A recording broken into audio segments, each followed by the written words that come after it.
आता या आरक्षणाचे बऱ्याचशा लढाया आम्ही राज्य सरकारपर्यंत घेऊन गेलतो। हमें सरकार ने संविधान के अंतर्गत ओबीसी, एससी, एसटी और नोमैडिक ट्राइब सब जगह फैलाया हुआ है। हमें नया कोई नहीं चाहिए, नया आरक्षण नहीं चाहिए, नया कुछ भी समझते कुछ अमल बजावनी नहीं चाहिए। हमारा संवैधानिक अधिकार है, हमारी रजिस्ट्री हुई फेर हुए हुआ है, लेकिन वो जो जगह है वो हमें दे नहीं रहे, यानी कि हमें प्रमाण पत्र चाहिए। इतनी बड़ी भारी मात्रा में हमारी आबादी है, तो इतना होके भी हमें अन्याय क्यों हो रहा है? कि यूपी में हम एससी है, महाराष्ट्र में एसटी है, जैसे जो भी कॉन्स्टिट्यूशन की लिस्ट में है उसके हिसाब से हमारा हक हमें चाहिए। ऐसे मुद्दे को एक डिस्कस करने के लिए आए हैं जो मुद्दा बरसों से कोर्ट में निलंबित है और जिसके लिए एक पूरे देश में कहा जाए तो पूरे देश में बरसों से जिसकी लड़ाई लड़ी जा रही है। जी हाँ, धनगर मुद्दे की हम बात कर रहे हैं। धनगर मुद्दा ये देख रहे हैं आप, ये ऑल इंडिया धनगर समाज महासभा की तरफ से और महाराष्ट्र से कुछ लोग चल के लगातार आप देख रहे होंगे कि महाराष्ट्र में धनगर मुद्दा अक्सर कर गर्मी और तूल पकड़ता रहता है। वो महाराष्ट्र के से चलकर दिल्ली में अभी जंतर मंतर पर लोग यहाँ आए हुए हैं, कुछ यहाँ के लोग भी हैं। मैं जानना चाहूँगा आखिरकार ये धनगर जो घुमंतू जाति में आती है और ये जाति जो अपने आरक्षण की लगातार, जबकि देखा जाए तो इसके मंत्री भी हैं, इसके सांसद भी हैं। जिस जाति से जिस आरक्षण के लिए जिससे मंत्री बना जा सकता है, जिससे सांसद बना जा सकता है, जिससे सरकारें चलाई जा सकती हैं, तो क्या वोट बैंक के लिए है या सिर्फ आम लोगों को लिए भी ये रिजर्वेशन बनता है? अगर बनता है तो मैं जानना चाहूँगा किस तरह से। क्या नाम है आपका? महेंद्र सिंह धनगर। जी महेंद्र जी, आखिरकार धनगर का मुद्दा अब तक सफल क्यों नहीं हो रहा? देश के हर कोने में इसके आरक्षण के लिए मांग की जा रही है और इसके मंत्री भी हैं और संतरी भी हैं, लेकिन आम लोग परेशान क्यों? आज तक हमने अपने मंत्रियों पे, अपने विधायकों पे, सांसदों पे भरोसा किया है और दूसरी सरकारों पे भरोसा किया है और उनको फ्री में हमने वोट दिए हैं। आज हम संगठित हो के हमारा जो 18 से 20 करोड़ की आबादी का पूरे भारत में फैला हुआ धनगर व उसके विभिन्न उपनामों से जाना जाने वाला समाज है, वो संगठित होकर ये एक सैंपल के रूप में यहाँ पे बैठे हुए हैं। हमने यहाँ अपने अपना ज्ञापन दिया है और ये कहा है कि एक अपना सरकार इसके बारे में रिव्यू करके या तो हमें एक नाम दे, एससी का दे, एसटी का दे। क्या चाहते हैं? एससी भी चाहते हैं, एसटी भी चाहते हैं। देखिए, हमें सरकार ने संविधान के अंतर्गत ओबीसी, एससी, एसटी और नोमैडिक ट्राइब सब जगह फैलाया हुआ है। हमारा जो कैरेक्टर है, आपका डिमांड नोट क्या है? सुनिए, वही मैं कह रहा हूँ, हमारा कैरेक्टर नोमैडिक वो शेड्यूल ट्राइब का है। हम चाहते हैं कि हमें पूरे देश में शेड्यूल ट्राइब बनाया जाए। ये चाहने वाली कहानी के लिए हमने सरकार से रिक्वेस्ट की है, एक कमेटी बनाई जा विधि न्याय मंत्रालय की अध्यक्षता में, समाज कल्याण मंत्री। तो विधि न्याय मंत्रालय में तो आपके एसपी सिंह बघेल हैं। वो एसपी सिंह बघेल हमारे हैं, भारत सरकार के विधि मंत्री हैं, उनको पूरे अपने पोर्टफोलियो का काम देखना है। हम पूरी सरकार से मांग कर रहे हैं, राष्ट्रपति जी के माध्यम से मांग कर रहे हैं, प्रधानमंत्री जी के माध्यम से मांग कर रहे हैं। मैं पूछना ये चाह रहा हूँ महेंद्र जी, एक्चुअल में धनगर सर्टिफिकेट से ही सांसद हैं और धनगर सर्टिफिकेट से ही मंत्री हैं एसपी सिंह बघेल। तो क्या आपने उनसे इसके बारे में डिस्कस किया और डिस्कस किया तो रिजल्ट क्या है?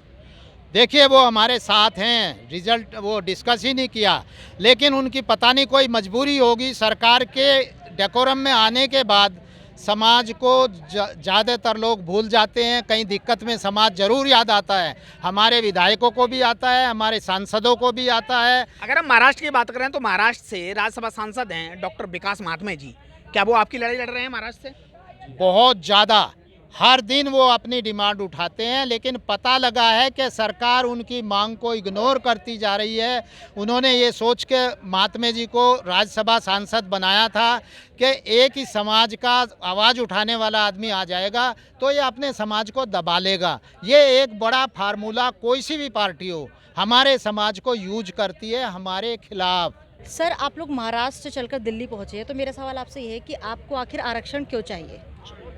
देखिए, हम महाराष्ट्र से दिल्ली तक पहुंच गए क्योंकि दिल्ली ये देश की राजधानी है और मुझे ऐसा लगता है कि संविधान पूरे देश में एक ही है। संविधान अलग अलग नहीं है। जब एक भारत एक संविधान की जब बात करते हो, जब 1950 के अंदर जब डॉक्टर बाबा साहब अम्बेडकर ने संविधान की जब व्यू रखी, संविधान जो देश के दिया, तो उसी में धनगर समाज को 36 नंबर के ऊपर आरक्षण महाराष्ट्र के अंदर दिया हुआ है। मेरा एक छोटा सा ऐसा सवाल है कि एक लाइन में 47 लोग खड़े हुए, सबको एसटी में दिया है और एक 36 नंबर बाजू में उसको दिया नहीं। जैसे तुम पंगत में कोई बांट रहे हैं और ये सबको खाना दे रहे हैं और एक को नहीं दे रहे, क्यों ऐसा? हमें नया कोई नहीं चाहिए, नया आरक्षण नहीं चाहिए, नया कुछ भी समझ नहीं, कुछ अमल बजावनी नहीं चाहिए। हमारा संवैधानिक अधिकार है, हमारी रजिस्ट्री हुई फेर हुए हुआ है, लेकिन वो जो जगह है वो हमें दे नहीं रहे। यानी कि हमें प्रमाण पत्र चाहिए, प्रमाण पत्र दे दिए तो हमारे जो देश के अंदर अलग अलग राज्य में, राज्य संघ राज्य में अलग अलग नाम से हम जाने जाते हैं। महाराष्ट्र में हम धनगर है, मेंढपाल है, कुरबा है, बघेल है, पाल है, गडरिया है, ऐसे हर राज्य के अंदर भाषा के इसे चेंज हुए।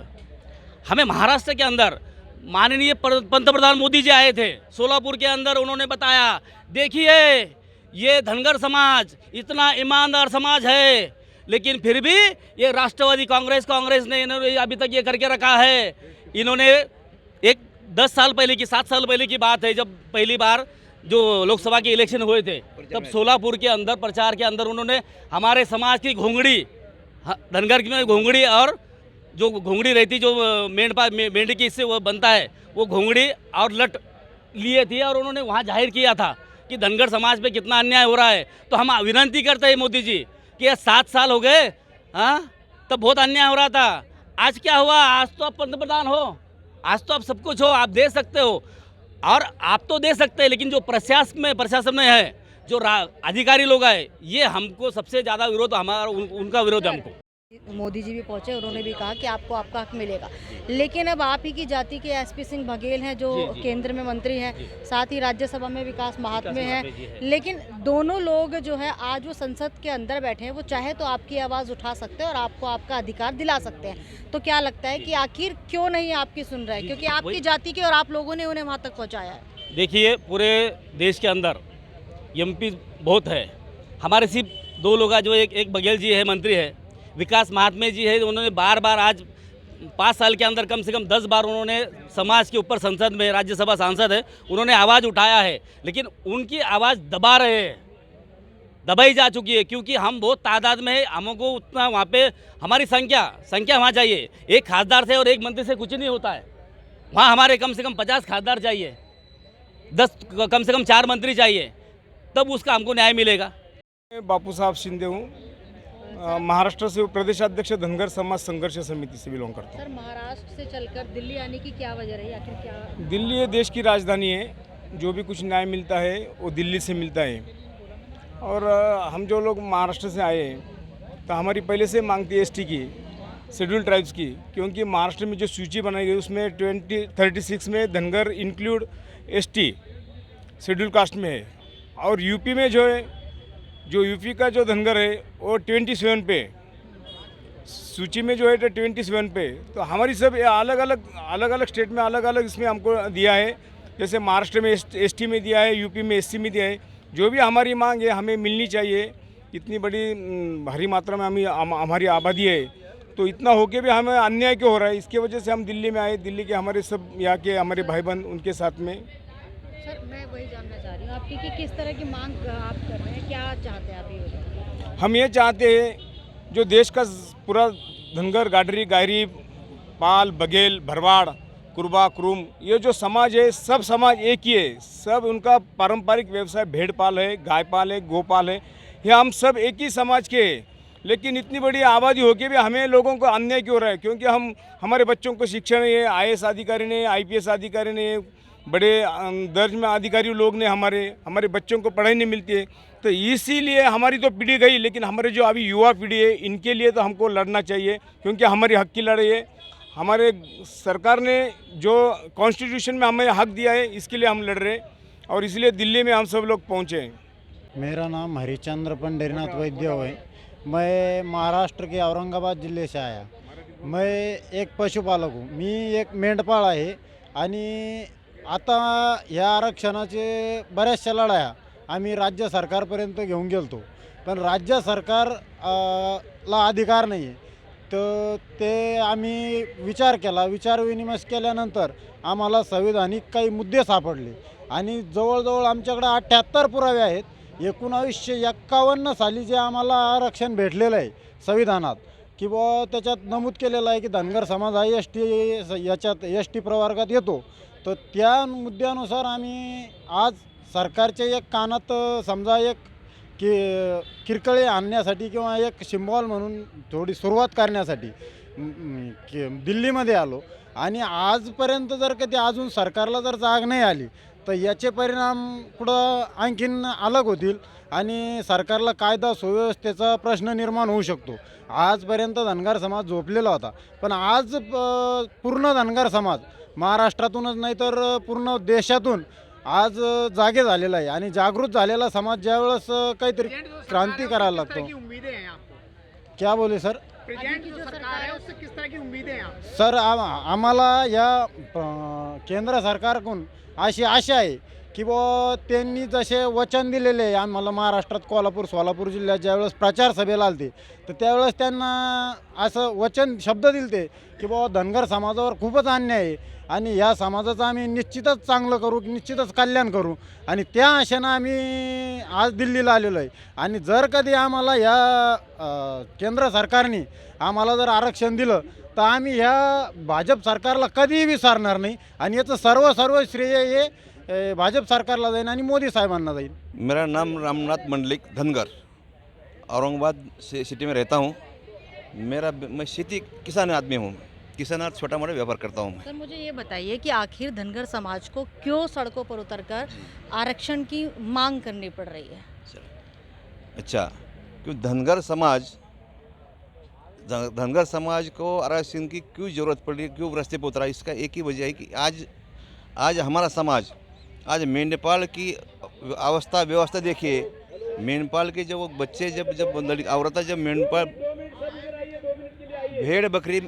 भेड़ बकरी लेके चाहते हैं जंगलों में, वही उनकी डिलीवरी होती है, वही बच्चे पैदा होते हैं, वही उनको स्कूल नहीं, उनको कोई मेडिकल नहीं और शिक्षा तो उनको बिल्कुल 0% उन लोगों की. और ये कुछ समाज के अंदर जो अपने गरीब जो मीडियम वर्ग के जो बच्चे पढ़े में बड़े अच्छे होशियार हैं, 10वीं तक अच्छे परसेंटेज लेते हो, लेकिन 10वीं के बाद जब उनको उच्च शिक्षण लेना की ज़रूरत पड़ती है, उनको सिटी में आना पड़ता है, डिस्ट्रिक्ट में. छोटा परिवार रहने के नाते वो उनका खर्चा उठा नहीं सकते हो. लेकिन अगर हमें एसटी का मिल जाए तो उन्हीं बच्चों को इयत्ता पहली से मतलब फर्स्ट से उनको स्कॉलरशिप चालू हो जाएगी और उन्हीं को 10वीं के बाद में उनको उच्च शिक्षण लेने के लिए उन्हीं को हॉस्टल मिलेगा, उनको स्कॉलरशिप मिलेगी.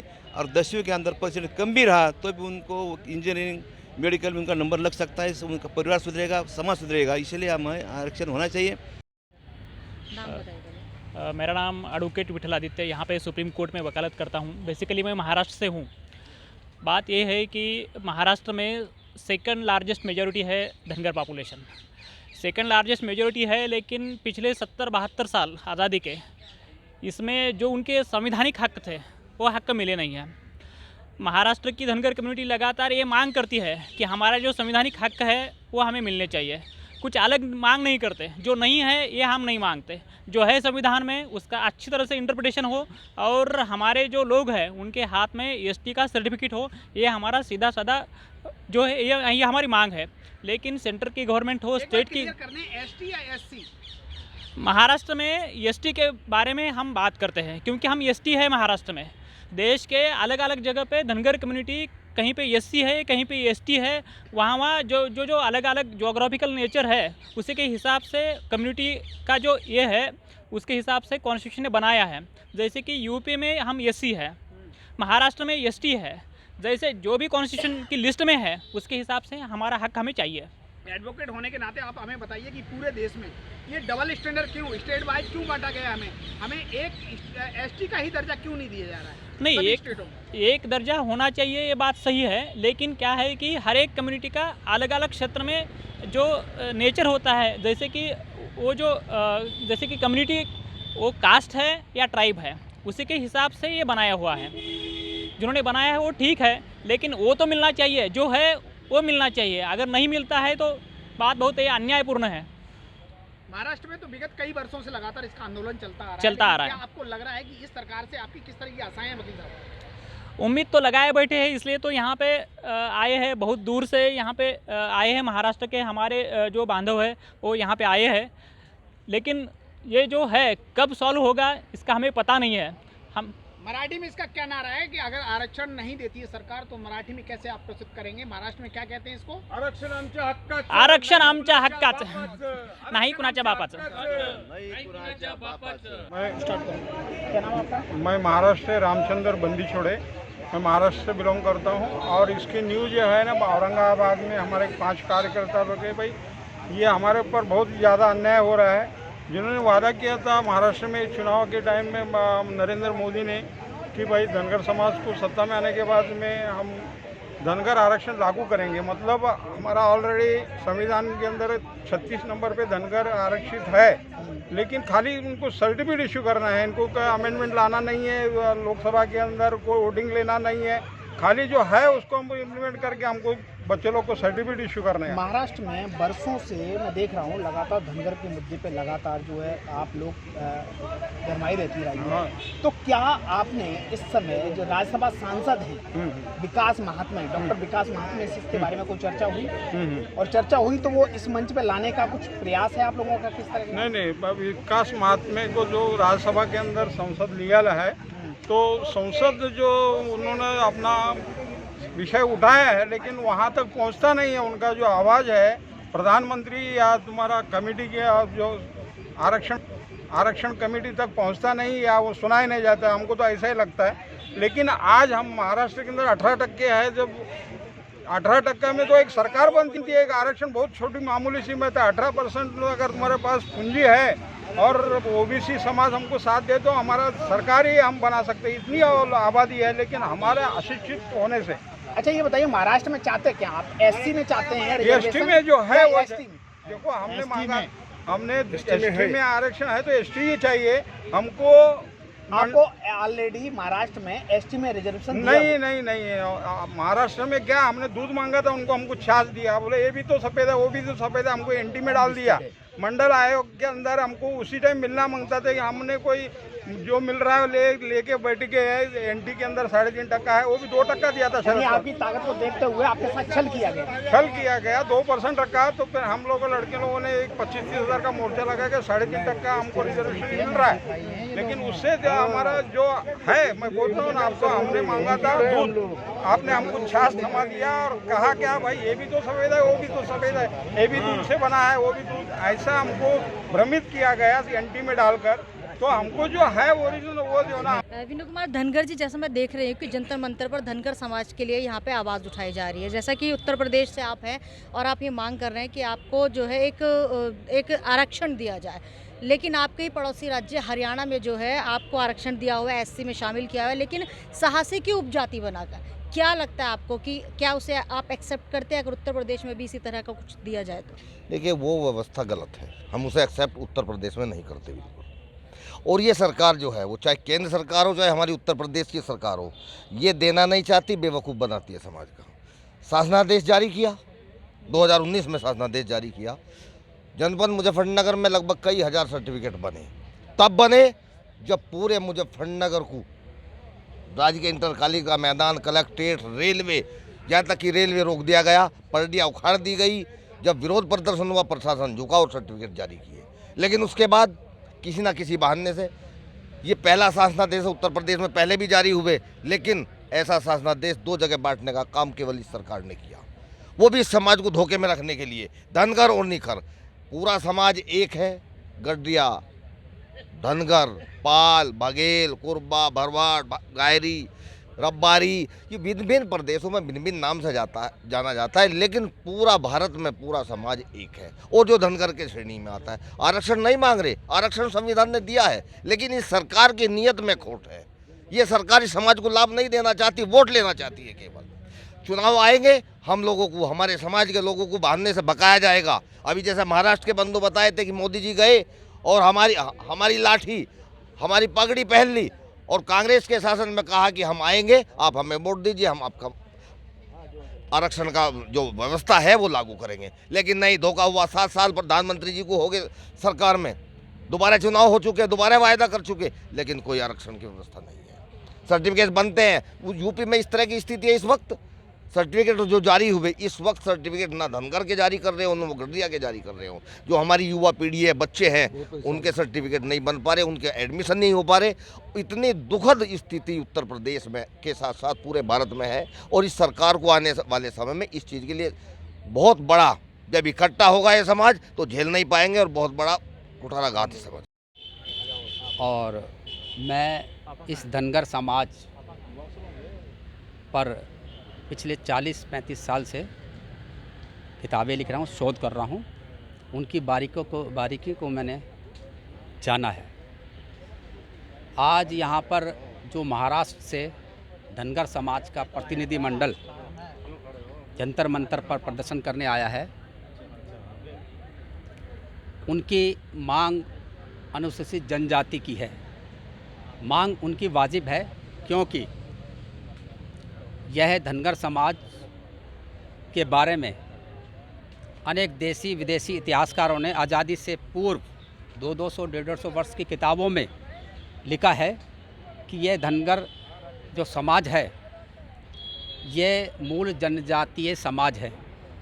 और इसकी उत्पत्ति के बारे में कहा गया है कि पाषाण युग, पत्थर युग में भी धनगर थे।